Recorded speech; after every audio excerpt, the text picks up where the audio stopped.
18ನೇ ತಾರೀಕು ಒಂದು ಕಾನೂನನ್ನು ಮಾಡಿದ್ದಾರೆ ಕೇಂದ್ರ ಸರ್ಕಾರದವರು. ಮಹಾತ್ಮ ಗಾಂಧೀಜಿಯವರನ್ನ ಹೆಸರನ್ನು ತೆಗೆದಾಕಿ ಅದನ್ನು ರಿಪೀಲ್ ಮಾಡಿ ಮನ್ರೇಗಾ ಆಕ್ಟ್ ಅನ್ನ ಈಗ ಮಾಡಿರ್ತಕ್ಕಂಥದ್ದು VBG ಕಾಯ್ದೆಯಿಂದ ಮಾಡಿದ್ದಾರೆ. ಈಗ ಮಾಡಿರ್ತಕ್ಕಂಥ ಕಾನೂನು ರೀತಿಯ ಜನ ಏನು ಕೆಲಸ ಕೇಳ್ತಾರೆ ಆ ಕೆಲಸವನ್ನ ಕೊಡ್ಲಿಕ್ಕೆ ಸಾಧ್ಯ ಆಗಲ್ಲ. ಮತ್ತೆ ಬಡವರು, ಮಹಿಳೆಯರು, ದಲಿತರು, ಆಮೇಲೆ ಸಣ್ಣ ರೈತರು ಇವ್ರಿಗೆ ತೊಂದರೆ ಆಗ್ತಕ್ಕಂಥ ಕಾನೂನನ್ನ ಮಾಡಿದ್ದಾರೆ.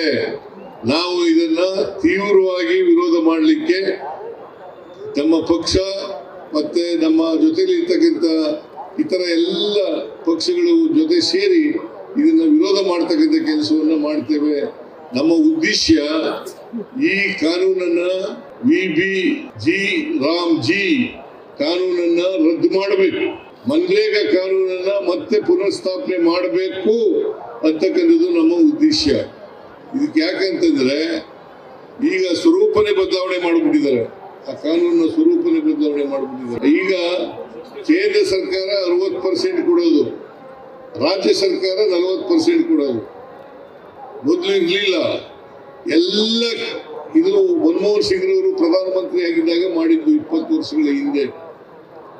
20 ವರ್ಷಗಳ ನಂತರ ನರೇಂದ್ರ ಮೋದಿಯವರು ಅದರ ಮಹಾತ್ಮ ಗಾಂಧೀಜಿಯವರ ಹೆಸರನ್ನು ತೆಗೆದಾಕಿ VBG ಕಾಯ್ದೆಯನ್ನು ಮಾಡಿದ್ದಾರೆ.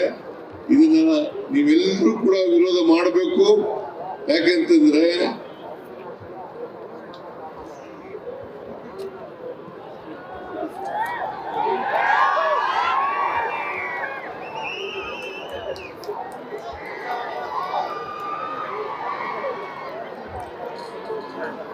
ಇದನ್ನ ವಿರೋಧ ಮಾಡಬೇಕು ಅಂತೇಳಿ ನಿಮ್ಮೆಲ್ಲರೂ ಮನವಿ ಮಾಡಿ ನಿಮ್ಗೆಲ್ಲ ನಮಸ್ಕಾರ ಮಾಡಿ ನನ್ನ ಮಾತುಗಳನ್ನು ಮುಗಿಸ್ತೀನಿ.